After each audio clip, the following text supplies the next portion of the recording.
Fala, galera! Sejam todos bem-vindos ao episódio de número 4 do CMS Cast. Esse que é um podcast em parceria com Tabelando com Tambellini, do Eduardo Tambellini, o Credcast com o Gui e o Tambellini juntos, e eu aqui do Contraponto. Hoje a gente tem o prazer de apresentar o Sérgio, da Conta Black, e aí a gente vai bater um papo muito legal aqui, entender um pouquinho mais sobre esse cenário. Gui, seja bem-vindo, Tambellini. Hoje foi a minha vez de iniciar, já errei um monte de vezes, mas sejam bem-vindos. Essa aqui é a 10ª introdução que a gente grava, não Exatamente, queria dedar, mas... a 10ª introdução, né? Depois de algumas vezes ele conseguiu. Mas, cara, a gente tá super empolgado. O só sabe fazer vídeo ao vivo, entendeu? Ele não sabe gravar. Ao vivo ele não grava o cara. Mas e eu coloquei lá, então. o Gui numa enrascada lá no Contraponto na semana passada, porque ele sempre começa, e eu que comecei, viu? Exatamente. Eu falei, nossa, agora eu não vou começar, né? Então, mas vamos que vamos. Pessoal, o nosso convidado de hoje, então a gente vai chamar ele na tela já. Mas antes da gente chamar ele, recados super importantes. Dia 22 de novembro tem o quê? Financial Innovation. CMS, Financial Innovation. Então, por favor, você que ainda não garantiu seus ingressos, tem o site do CMS para você poder participar, vai estar o link aqui na descrição para você poder saber mais sobre o evento. Como o Pedro disse, a gente já está no 4º episódio, estamos fazendo aí, um esquenta, né? Para a gente chegar lá no CMS já discutindo todos os temas necessários, e lá no dia vai ser 10 horas de conteúdo ininterrupta. Cada dia a gente aumenta uma hora, cada dia aumenta uma hora, exatamente. Exatamente. Mas enfim, se você estiver lá no CMS, você vai ver uma casa de vidro. E eu ainda fiquei sabendo que eu vou mediar um painel ainda, quer dizer, 10 horas mais a mediação de um painel, enfim, vamos que vamos, estamos juntos. Exatamente. Muito bom, muito bom. Estamos ansiosos para a chegada do dia 22. Exato. Vamos chamar o nosso convidado. Eu nem consigo controlar as borboletas no estômago, né? Como fala. Exatamente, tá cheio de borboleta, muito bom. Vai lá, Gui. Mas vamos lá, vamos chamar o nosso convidado aqui, o Sérgio All. Sérgio, seja muito bem-vindo, muito obrigado pela presença da Conta Black. Olá, turma. Para mim é um grande prazer estar com vocês no CMS Cast, conhecer um pouquinho do Guilherme, Tambellini e também do Pedrão, para falar um pouquinho sobre as nossas jornadas, né? Porque é isso que constrói o ecossistema. Exatamente. Muito bom. Ô, Sérgio, eu quando vi lá Conta Black, eu fiquei pensando, já fui entrar no site para entender um pouquinho melhor. Acho que a primeira questão aqui, né? Óbvio, se apresenta, fica à vontade aí de falar um pouquinho de você, mas eu queria que você falasse o que é a Conta Black, né? Onde você está inserido, onde que a Conta Black está inserida e quais são os grandes desafios aí. Depois a gente fala do CMS, mas primeiro se apresenta e apresenta aí um pouquinho para a gente a Conta Black. Ah, claro, foi um prazer me apresentar, né? Eu acho que tantos podcasts que eu já apresentei, que eu participei. Meu nome é Sérgio All, né? Eu sou o atual fundador da Conta Black. Não sou mais CEO, porque uma outra pessoa assumiu a cadeira, né? Eu fui destituído. Mentira. Na verdade, a gente fez uma troca de gestão. Fizeram um motim lá dentro. Vamos tirar ele! Não. Na verdade, a Conta Black... Ela nasceu justamente de uma dor muito particular minha, né? Eu sou empreendedor, né? Eu comecei a empreender desde os meus 16, 17 anos. Tive meu primeiro pequeno negócio na área de games na década de 90, num mercado que era muito... o Brasil era líder na pirataria de games, né? Então eu vi aí uma escassez e montei um pequeno negócio para levar conteúdo de jogos para um público que até então o mercado não conhecia, que era um público adulto que sempre consumia games. E eu fiz isso de uma forma sem muito preparo, sabe como que é empreendedor, né? Vai fazendo todas as coisas assim sem muito preparo, vai aprendendo na jornada, que nem os caras falam, o avião tá voando, está apertando o parafuso, né? Exatamente. E foi um sucesso o projeto, que foi um buscador de dicas de jogos. Vendi. E depois, com aquele dinheirinho que eu estava na mão, o que eu decidi fazer? Fui montar uma agência de publicidade sem ser formado em publicidade. É muito louco isso aí. Porque eu percebi que era um cara muito criativo. Poxa, minhas ideias podem valer dinheiro. E as pessoas falam assim, não, mas você nem publicitário é, cara. Eu falei, não, mas eu vou contratar estagiários. E aí foi quando, no final da década de 90, começo dos anos 2000, montei uma agência de comunicação especializada em web, porque naquela época a internet era a grande bolha do momento, né? Fiz muito dinheiro vendendo sites, né? Que era caro na época. E a agência foi crescendo ao longo da minha jornada, da minha experiência, e até o ponto de ficar mais de 20 anos nesse mercado, ela se transformou numa agência full service, sabe? Eu fazia desde um simples cartão até grandes shows internacionais, ou seja, eu nunca menosprezei o pequeno, então, para mim, todos os clientes eram importantes. Tive uma época mais sem clientes e tive um grande crescimento nesse mercado, mas eu achava que o game estava ganho, né? Sim. Uma agência grande, com 30 funcionários, uma folha de pagamento, 100 clientes, as coisas acontecendo. E aí um diretor da minha área de criação falou assim, Sérgio, vamos trocar metade dos PCs para Mac? Porque isso melhora a produtividade, entrega, eu acho que seria interessante. E eu tinha já um crédito pré-aprovado, né? Eu disse, poxa, se eu tenho crédito pré-aprovado, vou chegar para o gerente, libera o dinheiro aí, que eu vou fazer as minhas compras, né? E no momento que eu fui conversar com o gerente geral da agência, ele pediu crédito e falei para que eu iria utilizar esse dinheiro, e me falou não. Disse, não, Sérgio, não posso te liberar esse dinheiro. Assim, como assim você não pode? Eu tô com um problema interno no banco? Não, está tudo ok. Tô com problema de... Tô com protesto? Porque, pelo que eu saiba, eu não tenho protesto, nenhuma coisa no meu nome. Você também não, mas porque você não quer liberar? E aí ele ficava arranjando desculpas para não me falar o motivo. E aí eu descobri que a minha cor era a barreira, cara. E aí isso teve um puta peso. Desculpe você que está assistindo, né? Eu falei palavrão, né? Mas estamos acostumados, né? Cara, a gente aqui fala um monte de coisas, fica tranquilo. Fica tranquilo, viu? Então. Você tá com o Tambellini, fica tranquilo. Não pode deixar eu falar a palavra. Então, nós já fechamos isso com a Camila, com o pessoal do CMS, que nós não vamos sair da nossa linha, que é essa linha zoada mesmo. Chega depois do episódio, a Camila fala assim, não vai subir esse episódio, não. Ô, Camila, desculpa aí. Camila, mas é o jargão brasileiro, né, do dia a dia, sim, né? Sim. Mas assim, e aí, quando ele falou não, eu percebi que, cara, o meu chão, fiquei sem chão. Poxa, a gente trabalha, paga imposto, a gente faz tudo para... Minha mãe falava, guarda o seu nome, que um dia você vai precisar. Minha mãe não está mais entre nós, né? E aí foi exatamente aí. Não era só o nome a questão, né? Não era só o nome. Ele veio, pô, mãe, fiz tudo isso durante tantos anos. Chega na hora, um filho da mãe fala para mim assim, não vou prestar porque você é preto. Não, e, cara, foi nesse nível mesmo, Sérgio? Não foi com essas palavras. Então, como é que... Mas eu percebi nas entrelinhas, assim, poxa, aquilo entendi para mim. E entendi.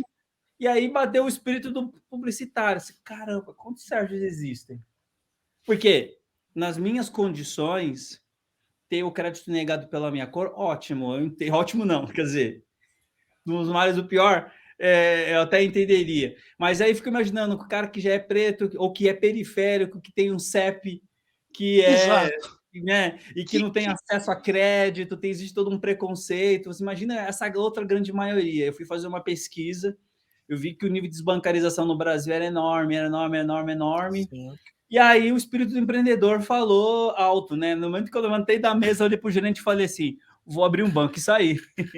E nessa que eu falei que eu saí, tava meu sócio do lado e falou assim, você sabe o que você falou pro gerente? Eu sei, eu falei que abrir um banco. Mas sabe o que isso significa? Eu falei assim, eu não sei. Eu joguei para o universo, ele que se encarregue disso. Então, a Conta Black, ela surgiu dessa dor. E 15 anos depois, estou eu na minha agência atendendo empresas de mercado financeiro. E foi justamente nesse momento que, atendendo um cliente, um banco, eu falei num conversa de padaria, assim, sabe? O que aconteceu comigo e o meu desejo de um dia criar um produto que incluísse grande parte dessa população e que levasse educação financeira. E aí o cara, ele ficou doido, falou assim, quero te ajudar a fazer isso, quando você voltar para São Paulo, você procura o gerente, o diretor de produtos do banco e vê se tem algum produto que seja aderente com essa população. E aí foi quando, em 2008, eu fiz a imersão no mercado financeiro, ainda trabalhando no mercado publicitário porque tinha contas para pagar. E foi aí onde eu tive nessa imersão, fui aprender tudo sobre produtos e serviços financeiros, né? Até encontrar um produto que fosse aderente. E aí eu fiz os primeiros testes com um produto que estava substituindo os traveler checks, né? Quando as pessoas viajavam com aqueles cheques de papel, estavam sendo substituídos pelos cartões pré-pagos. Eu me perguntei, é possível fazer um cartão desse de viagem em moeda brasileira? O cara falou assim, é possível. Então foi aí que eu comecei a fazer os testes, fui na casa de câmbio para fazer recarga em reais, para validar o modelo do negócio. E para vocês terem uma ideia, em 2008 eu fiz essa imersão, mas só foi em 2017 que eu fui lançar a Conta Black. Nossa. Foi por isso que surgiu a Conta Black. Ô Sérgio, e assim, o que a gente deve esperar do Sérgio lá no CMS? A gente sabe que é o maior evento de crédito, cobrança e toda a parte de finanças lá no CMS. O que a gente vai encontrar no painel que o Sérgio vai apresentar? A gente vai falar um pouco dessa experiência por parte das dores, né? E com certeza a gente vai trazer ali exemplos de negócios de fintechs de nicho que atendem públicos específicos e o papel transformador que elas exercem nessas comunidades, né? E quando a gente fala de super personalização, é personalizar mesmo produtos e serviços que atendam demandas específicas, né? E Conta Black, acima de tudo, por ser o primeiro banco digital criado por pessoas negras no Brasil, que esse é um fator histórico, né? Nos Estados Unidos tem tantos bancos que acho que entre 60 e 70 bancos são de proprietários negros, né? Então tem um papel transformacional na comunidade afroempreendedora americana, né? Afro-americana. E para o Brasil, por ser o primeiro banco que tem como protagonista pessoas negras, eu não estou falando que é um banco só para pessoas pretas, né? O nosso banco também é para pessoas periféricas, também que sentem a dor do acesso a serviços financeiros e crédito. A gente vai trazer a ótica, né, dos papéis transformacionais que nós estamos gerando no mercado, e a importância de eventos como o CMS falar sobre negócios de nicho, né? Porque tem o evento da premiação, tem entre outras coisas que acontecem nas edições anteriores, que eu sempre achei, poxa, está na hora de trazer negócios que geram impacto e mostrar que o mercado financeiro está vivo. Está vivo e atendendo necessidades específicas e demandas específicas do mercado. E a Conta Black ela veio justamente para compartilhar isso e eu acho que digno de nota parabenizar a CMS por essa iniciativa de ter nos convidado para falar um pouquinho dessa jornada. Bacana. O Sérgio, achei muito legal a sua história. Eu acho que a força do empreendedor geralmente surge de algum desafio de mercado. Pô, sensacional a sua história. Agora falando um pouco dos desafios de informação, né? Você falou, pô, tem boa parte da população desbancarizada. A gente sabe que isso impede o acesso à informação para você conseguir fazer determinadas análises para tomada de decisão e risco, né? Então, acho que isso, independente da questão de cor, raça e assim por diante, a gente tem a questão do acesso à informação das pessoas desbancarizadas para você conseguir fazer uma análise e conseguir realmente manter o risco adequado, né? E eu sei que isso é um desafio no Brasil e com certeza é uma coisa que você está conseguindo presenciar no dia a dia ali, né, que você está fazendo no seu processo de concessão de créditos, produtos financeiros, e o tema que você está falando é a hiperpersonalização, né? E a hiperpersonalização começa já lá no processo de decisão da concessão desse crédito, né? Sim. E eu queria que você falasse um pouco sobre isso, né? Na semana passada, a gente teve até uma conversa aqui com o pessoal do COD, que também é um dos patrocinadores do evento, que, querendo ou não, um dos pioneiros aí na questão do cadastro positivo também no Brasil, e a gente sabe que o cadastro positivo vem com essa proposta de ajudar nessa vertente de ter mais informações de adimplência também, e eu queria que você comentasse um pouco sobre esses desafios, principalmente na questão de personalização e segmentação que você está enfrentando hoje dentro do mercado para você conseguir conceder crédito da melhor maneira possível também e conseguir fazer realmente que esse crédito chegue até esse pequeno empreendedor e essa pessoa que você tem como público dentro da Conta Black. Ok. Bom, a gente já começa pelo pressuposto de que quando as primeiras fintechs começaram a surgir, os bancos viam as fintechs como seus principais inimigos, né? Eu achava que era um caminho, que ia ter fim, que isso só era uma onda no mercado. Mas também esses mesmos bancos, não converso com alguns diretores de outros bancos, quando a gente falava assim, existe uma massa de uma população desbancarizada e que é empreendedora nesse país, que é a grande maioria da população brasileira, que precisa ter apoio de serviços financeiros, precisa que os bancos tomem iniciativa. A primeira resposta que ele me deu foi que não é interessante, que é muito caro, e vocês há de convir comigo, né? Para um banco que está sentado em cima de mais de milhões de clientes ali abaixo dele, é muito fácil falar que ele não vai correr atrás desse público porque ele já está com a burra cheia de dinheiro, né? Então, quando a gente entra no mundo, no universo das fintechs, as fintechs elas vieram justamente com o intuito de quebrar todos esses argumentos, esse status quo que o mercado sempre pôs. Nós éramos mais de 55 milhões de desbancarizados no nosso país. As fintechs, elas quebraram esse número, diminuíram para 34 milhões de desbancarizados. Hoje, falar que uma pessoa não tem acesso a serviços financeiros é um número muito pequeno. Hoje existe uma população que já está subbancarizada, que tem acesso a serviços financeiros, mas que não tem um relacionamento com as instituições propriamente dito. Porque as barreiras que eram físicas, né, a porta giratória, aquele homem de gravata do outro lado da mesa, o não, virou digital automaticamente. Então, essas mesmas pessoas passam a ter acesso agora a serviços financeiros, mas não têm acesso a nenhum serviço de crédito ou algo que as permita construir uma jornada empreendedora satisfatória. Quando a gente fala de hiperpersonalização, a gente entra numa questão muito sensível, que é quebrar alguns códigos que o mercado sempre desenhou, sempre estruturou. Nós temos uma população brasileira que ela é mal acostumada com a relação do dinheiro. Qualquer banco digital que lança um cartão, cartão de crédito, a primeira coisa que essa pessoa vai fazer é abrir uma conta nesse banco para ter acesso a esse cartão de crédito. E na maioria das vezes, grande parte desse público é um público que não é um público ativo, que tem uma experiência transacional, porque quer crédito.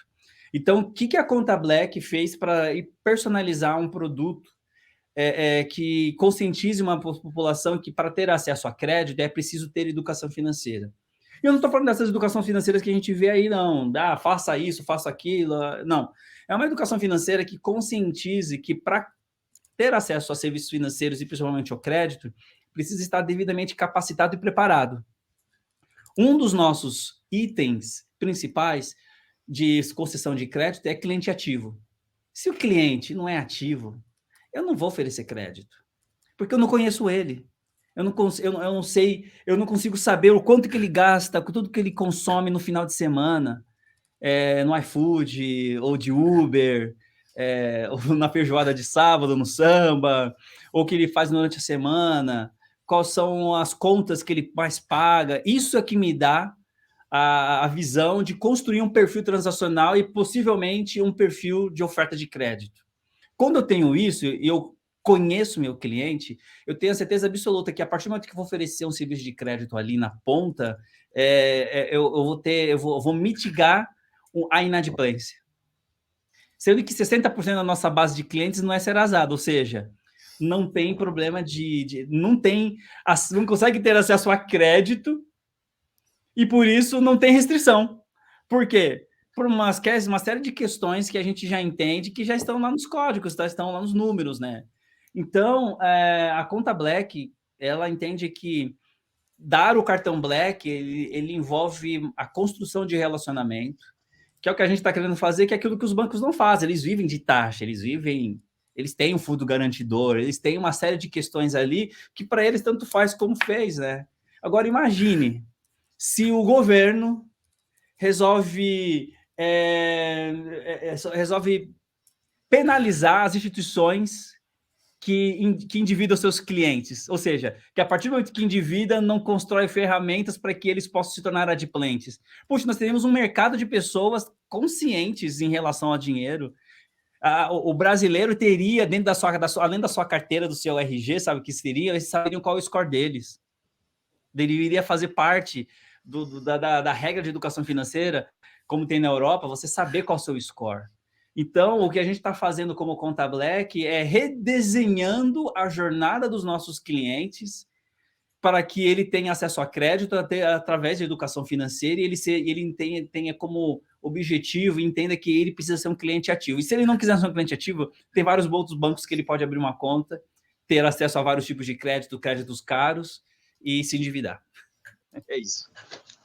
Legal. Você não tem Sérgio, de vida. Sérgio, Desculpa. O que foi? Uma Alexa aí? eu também não sei o que é isso aí. A Siri. Meu não é Siri assim, tá não. falando, alguém? Fofoqueira. Sei lá. Ao Não vivo é precisamos assim cortar mesmo, isso aí. vamos lá. Não precisamos cortar isso, não. Tá ótimo. Tá. Ô, Sérgio, a gente falou no painel de bancos de nicho, né? Eu sei que tudo ainda está muito em construção no CMS, mas você tem já uma noção quem vai estar com você nesse painel? Qual é quanto que a gente vai conseguir abrir essa discussão e falar de nicho ou ainda não? Eu conheço pelo menos um painelista. A gente tem Legal. se encontrado em outros eventos. Já dá para dar um spoiler, então?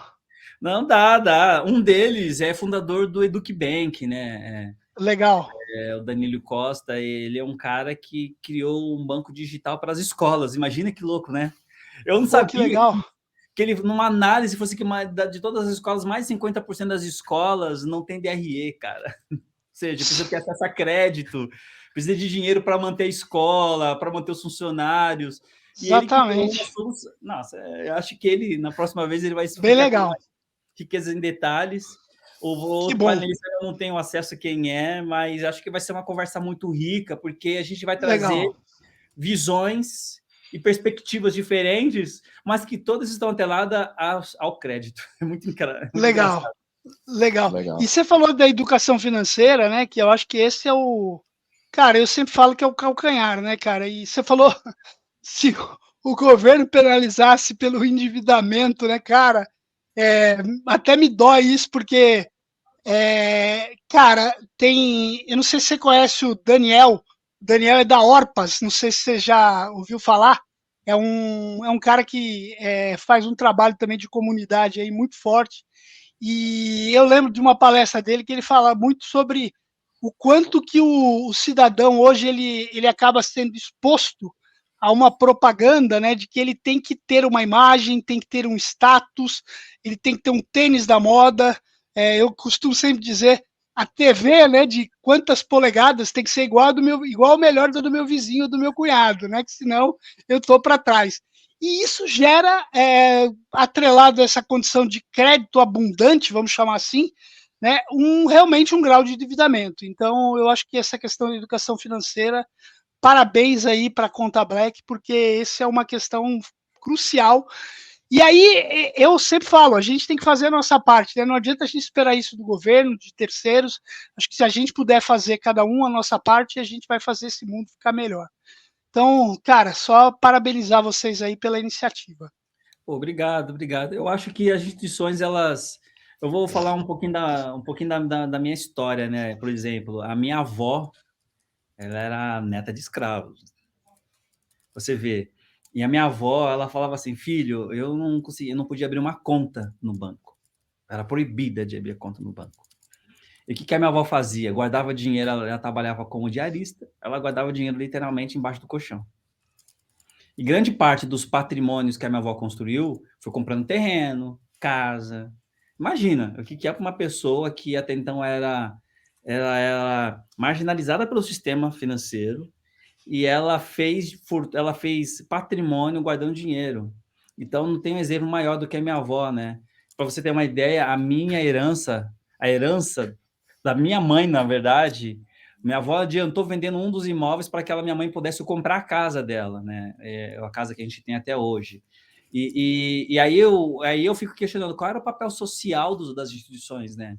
O papel, em primeiro lugar, o papel social das instituições era serem acessíveis, né? Segundo lugar, o papel das instituições era dar direcionamento para as necessidades, objetivos e sonhos dos seus clientes, seja pessoa física, seja pessoa jurídica. E terceiro, construir uma jornada, um relacionamento de confiança para que esse cliente fosse cliente fiel e trouxesse outras pessoas, né? Você precisa conhecer meu banco, o gerente ele é um cara duca que me ajuda, me dá os melhores caminhos, e elas não têm esse papel hoje. E aí, quando as fintechs surgiram, anos e anos depois, elas mostraram que a questão do relacionamento era muito mais simples. Sem dúvida. Sim. Dá para ver, a gente vê o Nubank aí, que chegou a mais de 80 milhões de clientes, ultrapassou 2 bancos, um banco centenário e 2 bancos quase centenários. Ou seja, em tão pouco tempo. E aí você imagina... E a base é exatamente essa que você falou, né, cara? É o relacionamento, é a simplicidade da operação. Exato. É como você consegue solucionar uma dor daquele cliente, né? Eu costumo falar que atenção, assim, né? O quanto que dá atenção a um cliente, que acham que isso é um detalhe. Não, cara, essa é tudo, atenção. Você resolve tudo pelo seu app, cliente, né? Ver o seu cliente como produto. O meu maior produto é o meu cliente. Então, imagina, eu vou melhorar esse produto, eu vou oferecer as melhores condições para que esse produto esteja no mercado e que esse produto se venda e traga outros clientes, né? Para quem, não sei se vocês são religiosos, né? Eu sou uma família que vem de base cristã. Para quem lê a Bíblia, assim, Jesus falava assim: olha, vão de 2 em 2, de casa em casa, levar a palavra e converter. Assim, num negócio, o papel de uma empresa é converter mais clientes.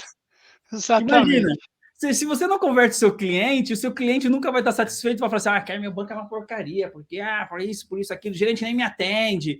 Agora imagine se fizesse o contrário. Então, acho que os bancos de nicho, eles vêm com esse objetivo de tratar com mais carinho aqueles que até então são marginalizados pelo sistema financeiro e ajudar a construir uma jornada, uma experiência plausível para que eles possam ter acesso a serviços básicos, para que eles possam construir esse relacionamento e ter acesso ao principal, que é crédito. Todo mundo, 99,9% da população quer ter acesso a crédito. Então, acho que a ideia é fazer isso, né? A gente entende que, para muitos, às vezes até é meio utópico falar sobre isso. Mercado financeiro é dinheiro, taxa, resultado, crescimento, ponto final. Mas, no fundo, na verdade, não é somente isso, né? Exatamente. Então, eu acho que esse é o papel. Exatamente, Sérgio, muito bom. Cara, eu quero agradecer aqui a sua participação, agradecer aqui o Tambellini e o Gui. Hoje eu me enrolei todo aqui na apresentação, mas muito obrigado, Sérgio. A gente vai se encontrar lá no CMS. Nós estaremos transmitindo lá em 10 horas ininterruptas, de lá com a Casa de Vidro. Eu espero que você passe lá para que a gente possa aprofundar mais esse assunto da hiperpersonalização, de como tratar falar do pós, né? Do pós-debate. Do pós-debate. Quero agradecer aí e a gente se encontra lá no CMS. Muito bom. Eu espero vê-los em quanto breve. Você que vai assistir, que está assistindo, não perca o evento do CMS. Vai ser um sucesso, já é um sucesso, e vamos lá trazer dados positivos para mostrar que o que nós estamos fazendo vai gerar resultados. Legal, muito bacana, pessoal. Muito obrigado, pessoal. Viu? Obrigado, galera. Tchau, tchau. Tchau, tchau.